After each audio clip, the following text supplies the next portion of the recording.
Yaku minasan, welcome back again with Mr. K di sini. Berhubung spoiler detail 1091 udah bertebaran ya. Tanpa basa-basi gak jelas, monggo enjoy spoiler time-nya, oke? Let's go.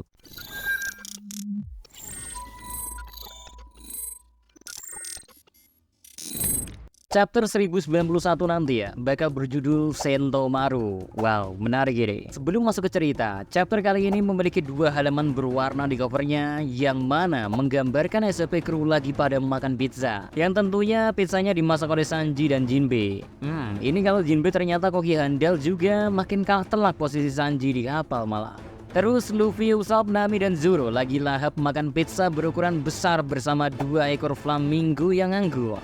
Buat Chopper dan Brook juga ada, tapi di meja makan yang lain sih. Nah, yang gak ada malah Robin dan Franky yang diindikasiin gak muncul pada Call Spirit kali ini. Jangan dikira nih Robin sama Franky pengkhianat ya.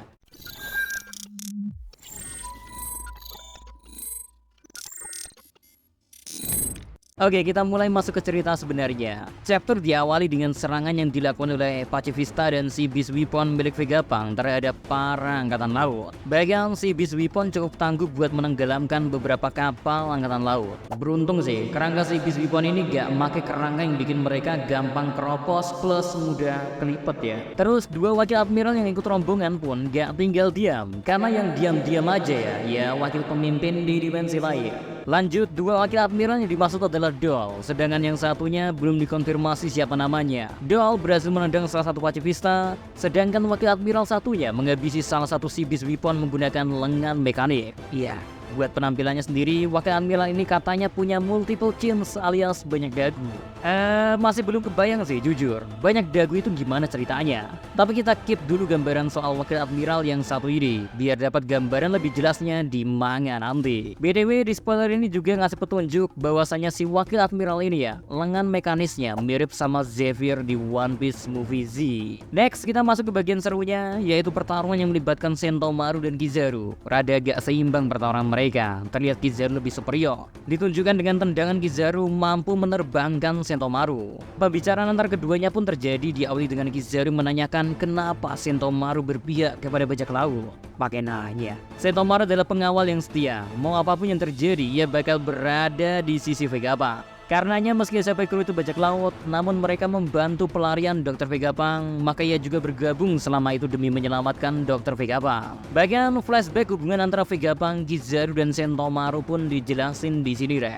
Sebelum lanjut ya, penting nih untuk mengetahui masa lalu ketiganya berkaitan dengan SBS volume 106 yang menanyakan soal gimana masa lalu Sentomaru. So, sebelum ngebahas cerita, kita singgung SBS dulu kali ya. Secara garis besar, ada laporan ke Angkatan Laut telah terjadi serangan beruang kepada desa tertentu. Maka Dr. Vegapunk mau membantu untuk membuat sistem guna melawan beruang itu. Nah, saat diselidiki, rupanya mereka menemukan seorang anak yang mengalahkan sekumpulan beruang seorang diri dengan fight ala sumo dan memerintah layaknya juru kunci di gunung. Dia bernama Sentomaru. Lebih lanjut lagi, Sentomaru disisihkan dari desa sebab Sentomaru seringkali berperilaku kasar meski di usianya yang sangat muda.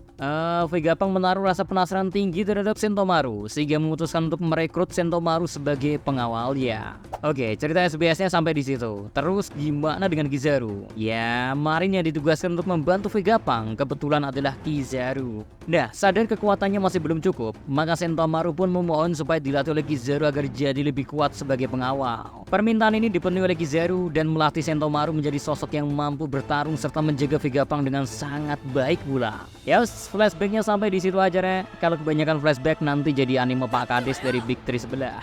Melanjutkan pertarungan antara Kizaru melawan Sentomaru. Kizaru menyerang menggunakan teknik Yasakani no Marugatama, sebuah serangan di mana Kizaru menembakkan partikel cahaya berdemek perih ke berbagai arah.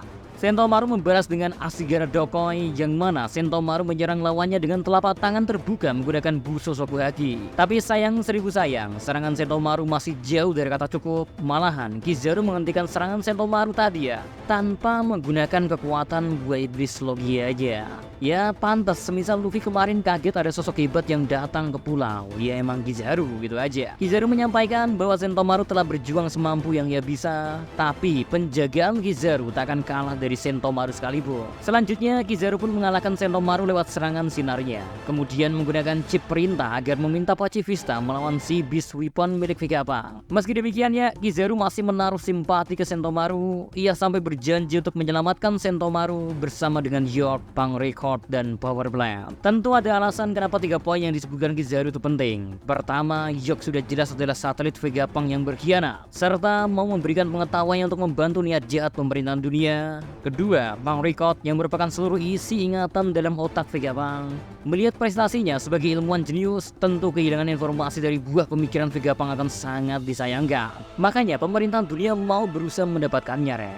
And last, Power Plant, di mana Mother Flame diproduksi di Power Plant Egghead. Gak mau rugi banget emang pemerintahan dunia, Re. Orangnya boleh hilang, tapi sumber dayanya tetap dikuasain sesuai kepentingan pribadi. Mirip sih sama kayak Nikola Tesla mungkin ya. Next, Kizaru diperlihatkan punya ekspresi lebih marah dari biasanya, Re. Nampak kepala sekolah Shinchan ini bakal bertarung lebih serius sih. Lanjut beralih ke Lab Pass, kita ngebahas apa yang terjadi di sisi luar dulu. Kita bisa melihat ada VK Force One membawa Sanigo ke sisi lain pulau untuk melancarkan pelarian. Di saat yang bersamaan, Kizaru datang menerobos menghalang. Terus sedikit ke sisi dalam Lab Pass, Rob Lucci ternyata masih lebih memilih menjadi peliharaan pemerintahan dunia. Ditunjukkan dengan tindakannya menyerang Vegapunk yang untungnya Stacy berhasil menghalau. Sanji cukup sigap, ia merebut pistol gelembung dari tangan Nami lalu menjebak Kaku ke dalam gelembung. Sedangkan Zoro, ia menyerang Rob Lucci hingga keduanya menembus tembok dan keluar dari lab. So, babak baru dimulai antara pertarungan Zoro melawan Rob Lucci. Mau gimana pun, Rob Lucci emang gak sebanding kan semisal lawan Luffy, tapi kalau lawan Zoro juga bukan keputusan yang bijak juga sih. Semisal bicara peta kekuatan, harusnya selesai sih itu Rob Lucci. Terus, Aur Bakasenjo kemana? Ya tenang, Re, ada kok. Ini bukan serial yang MC-nya gak lebih kuat dari gurunya, terus cuma nonton mereka aja. Luffy muncul di akhir chapter, tepatnya kala Kizaru hendak mengikuti Vega Force One. Tanpa ampunnya, Luffy menendang Kizaru, menandakan babak baru pertarungan antar keduanya akan dimulai. Sepertinya gak ada drama para SAP kru kabur tanpa memberi perlawanan ya guys, sebagai laut kebanggaan kita gitu loh. Dengan lantang pun Luffy memperingatkan Kizaru bahwasanya saat ini kita 100 kali lebih kuat dari 2 tahun yang lalu dan berakhirlah chapter 1091.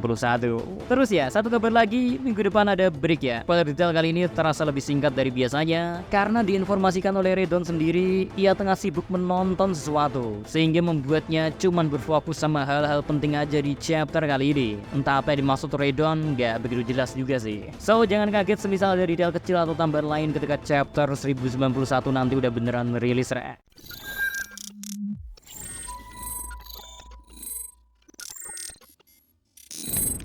Well, mungkin itu aja buat pembahasan spoiler detail kali ini. See you next time. Adios, stay safe everyone. Salam.